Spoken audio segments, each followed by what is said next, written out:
Bismillahirrahmanirrahim. Alhamdulillahirabbil alamin wassalatu wassalamu ala asyrofil mursalin sayyidina wa lana Muhammadin wa ala alihi washabihi ajmain amma ba'du.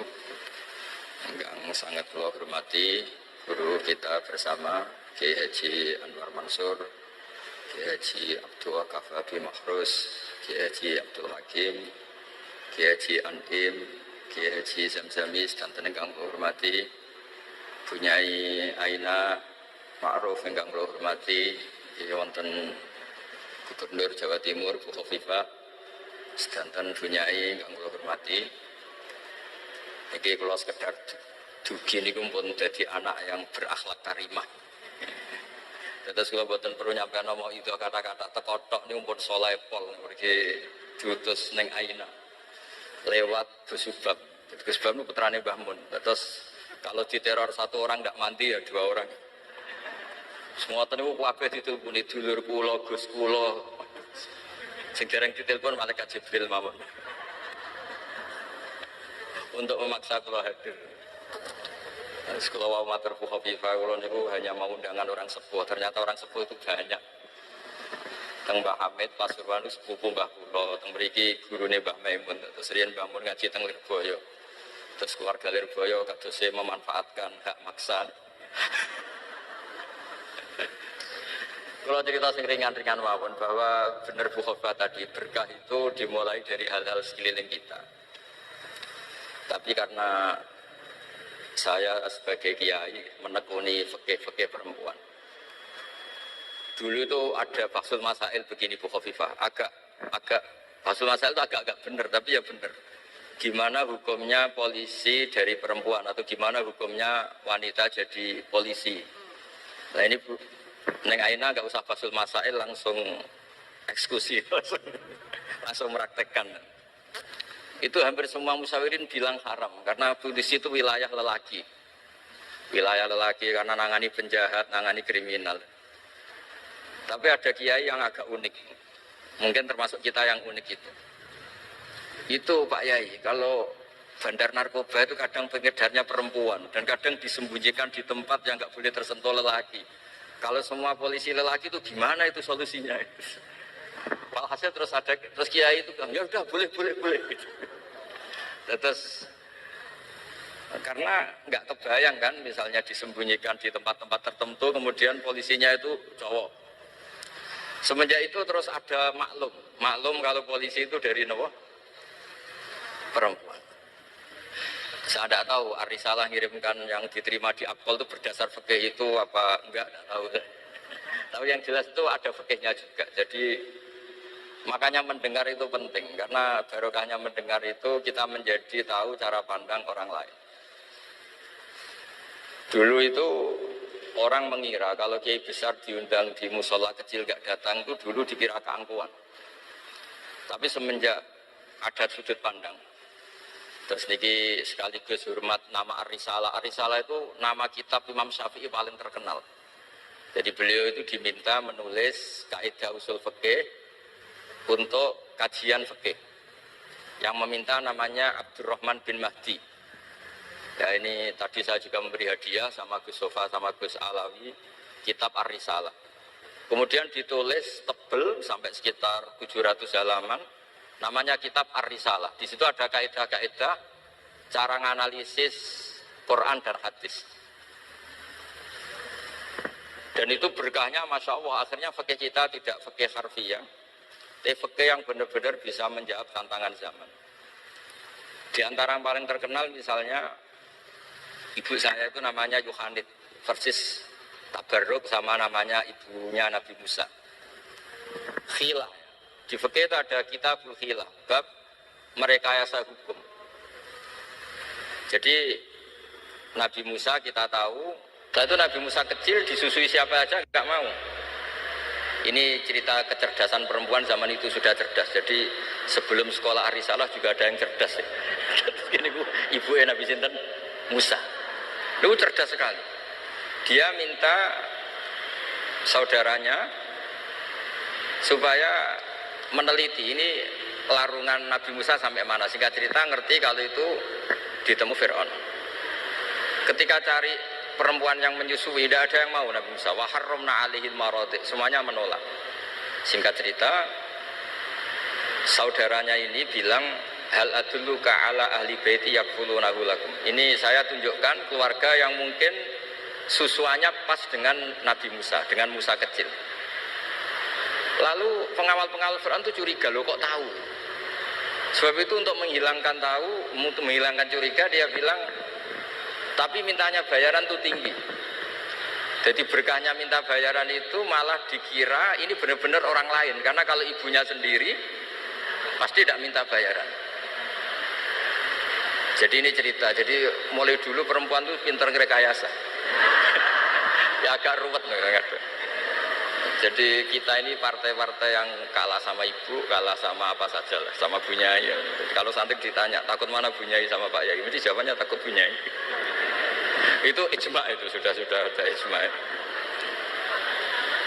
Karena kiai itu lebih sabar itu.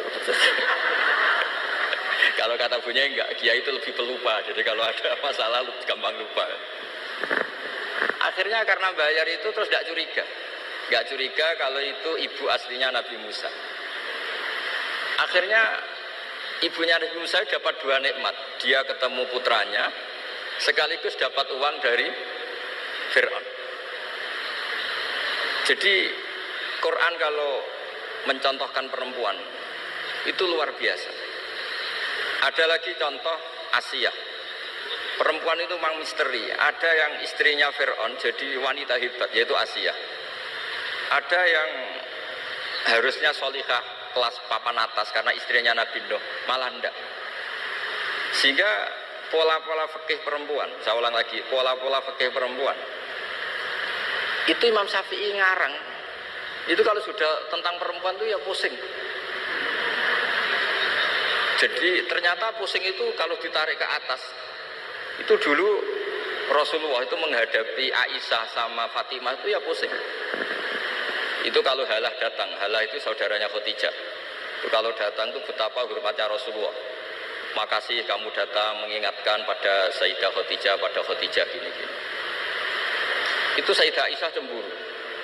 Kenapa engkau mengingat Khadijah terus? Padahal Allah sudah mengganti yang lebih cantik daripada yang sudah tua. Pokoknya menyebut ajus itu tua, yaitu Khadijah. Gantian Sayyidah Fatimah yang tersinggung karena ibunya disebut ajus, tua. Nabi itu cara ngelola dua wanita ini, yang satu bangga dengan kecantikannya dan keperawanannya, dan Sayyidah Fatimah tertekan karena ibunya jadi korban, yaitu dianggap sepuh. Itu Nabi cara menyelesaikan itu unik. Bilang gini, Fatimah, kamu bilang ke Aisyah, sehebat-hebatnya kamu itu perawan dapat duda. Sementara ibuku janda dapat joko. Terus mulai dulu ya kebanggaannya Rondo untuk joko, itu mulai dulu.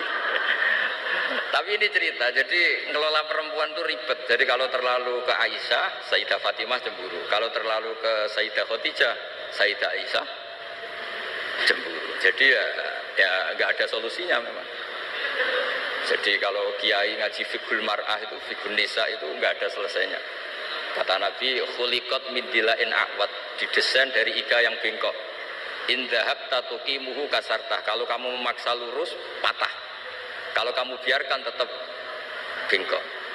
Ya kalau jalan harus bengkok, ya biar bengkok aja, tidak usah dipaksa nopo lurus. Ya, terus kalau suwun terutama teng Gus Sofa, Gus Alwi, teng putra-putra neng Aina, Ar-Risalah itu menjadi inspirasi hukum. Dulu zaman Imam Ghazali ada orang pamit mau jadi ahli fikih. Sama Imam Ghazali nggak boleh, udah kamu jadi dokter saja. Terus ditanya, kenapa engkau sebagai ulama kok malah fatwa saya jadi dokter?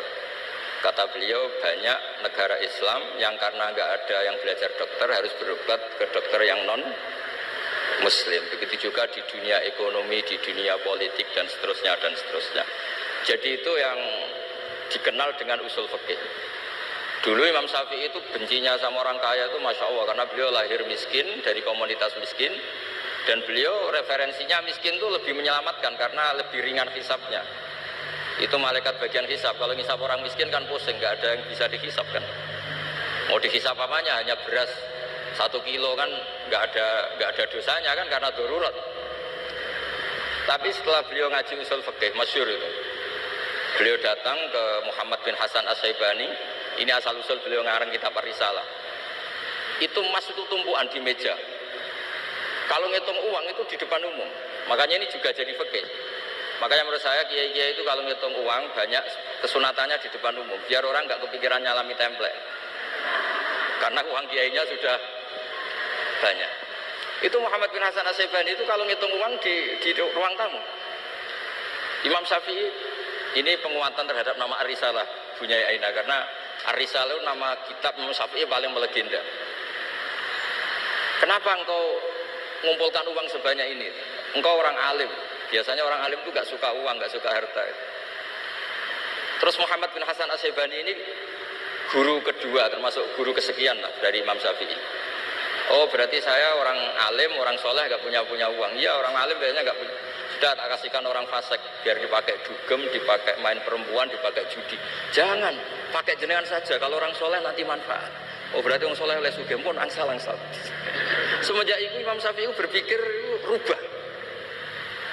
Awal perubahan itu karena beliau ngaji sama Muhammad bin Hasan As-Syaibani, beliau menjadi al-usuli, orang yang berpikir secara usul fikih. Lama-lama terus beliau ngarang kitab yang terkenal, itu namanya kitab Ar-Risalah. Terus nama Risalah itu semoga nama yang tidak main-main, benar-benar nama yang mencerminkan keilmuan yang dalam. Karena di kitab Ar-Risalah itu Imam Syafi'i benar-benar menganalisis cara al-istimbat minal kitab wa sunnah.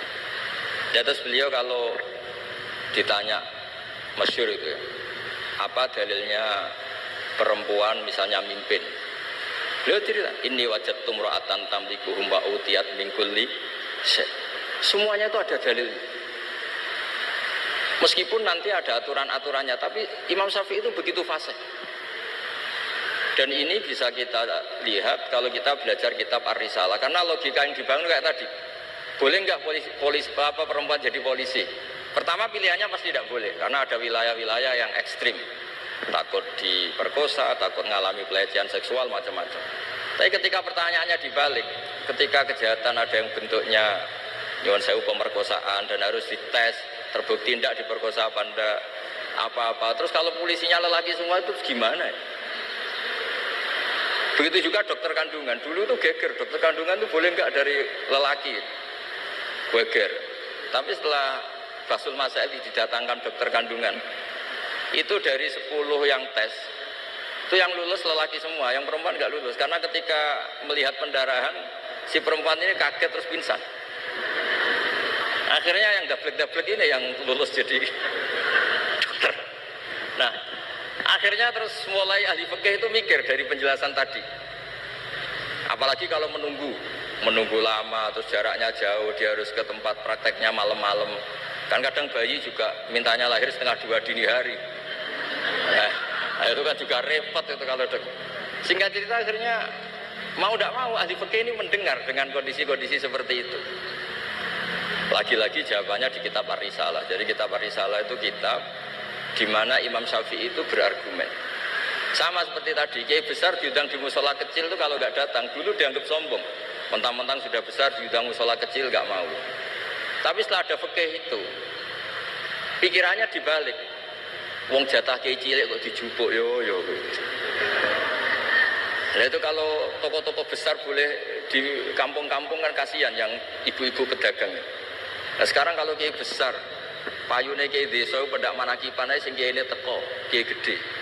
Apa dadi lakone ra sida kan begitu. Wong saya berkali-kali ngalamin tuh, kalau saya nggak datang di acara-acara gitu, mesti kiai kampungnya matur nuwun Gus jenengan gak teko. Muga ya karena mereka jadi lakon kalau saya datang kan mahjub.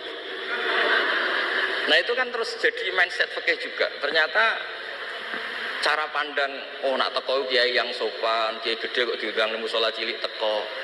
Itu mungkin kata orang banyak seperti itu, tapi tanyakan kiai RT itu. Sopan opo? Jupuk rezekine wong kan begitu. Nah, fikih-fikih seperti ini itu adanya di kitab Ar-Risalah itu. Jadi Ar-Risalah itu kitab yang luar biasa. Jadi berkali-kali kalau matur sudut pandang sudut pandang itu harus kuat. Ya, sudut pandang itu harus kuat. Ya tadi, misalnya Imam Syaroni dulu itu ditanya, kenapa engkau sekarang suka jadi orang kaya, padahal dulu Anda senang jadi orang miskin. Beliau cerita, ada ulama ditanya seperti itu, terus ngendikan, li'afuza biladzatil khitab, supaya saya kalau ada khitabnya Allah itu tidak ngenes. Khitab apa? Wa anfiqu fisabilillah, kamu harus berderma di jalan Allah. Uang saja tidak punya, kok disuruh berderma, supaya kalau baca Quran itu tidak ngenes teman-teman itu. Misalnya baca itu bi amalikum, saya tidak punya harta. Nah, ya semuanya walhasil saya minta lah, baru karena kitab Ar-Risalah itu yang miskin dia seneng karena nanti tidak ada hisab, yang kaya juga seneng karena lebih manfaat pada orang banyak. Yang nggak jabat ya seneng karena meringankan hisab, yang jabat seneng karena pahalanya banyak karena ngurus orang nopo banyak. Kalau nu aslinya terkenal itu betul seneng. Nanti saat ini kalau betul nanti ngurus media betul nanti, pasrah pangeran sebuah urusan. Tapi dongo menolak itu dia betul mandi kalau pangeran. Mereka engkau nak sing wong carane ngaji gratisan nggih liwat wong koyo kula-kula ngeten iki. Karena kalau yang terkenal itu semuanya matre, itu juga repot umat. Tapi nak kula terkenal kula yo repot. Wis la haula wala quwata illa billah wa hasbunallahu wa ni'mal wakil. Jadi kalau suwon niki memang diminta ngaji ilmiah ya. Kula minta pondok ini harus menjadi pondok ilmiah. Yaitu misalnya ada dokter yang muslim, muslimah, soleh, solihah, anggap saja itu awal dari praktek islami di dunia apa? Kedokteran. Misalnya di kepolisian juga sama, di birokrasi juga sama, karena berkahnya hidup itu kalau dikawal orang soleh. Wa maka nawau li'adzibahum wa anta nawa fihim. Komunitas yang tidak soleh, ada satu saja yang soleh. Soleh itu bisa materinya karena soleh, kayak para habaib atau Rasulillah, atau soleh karena perilakunya, atau soleh karena keinginannya. Itu semuanya berkah, menjadikan adab ini tidak turun. Wa maka nawau li'adzibahum wa anta nawa fihim. Terus kula mboten saged matur kata-kata, wong kula teko tok pun sopan, pun gajaran kula pun kathah niku pun. Kula nak ngaji di rumah pakai kitab itu bisa 2 jam, bisa 3 jam. Tapi kalau ngaji seperti ini itu kan koyok kedikte gitu. Temanya diatur, jamnya diatur. Saya itu kiai yang paling pantangan diatur, tapi karena kalah sepuh ya sudah, jadi ganjaran ngaji ini tidak ilmiahnya tapi tawaduk saya gitu. Dimugi barokah tawaduk niki kula nggih untuk barokah Pondok Lirboyo ngoten mawon. Assalamualaikum warahmatullahi wabarakatuh.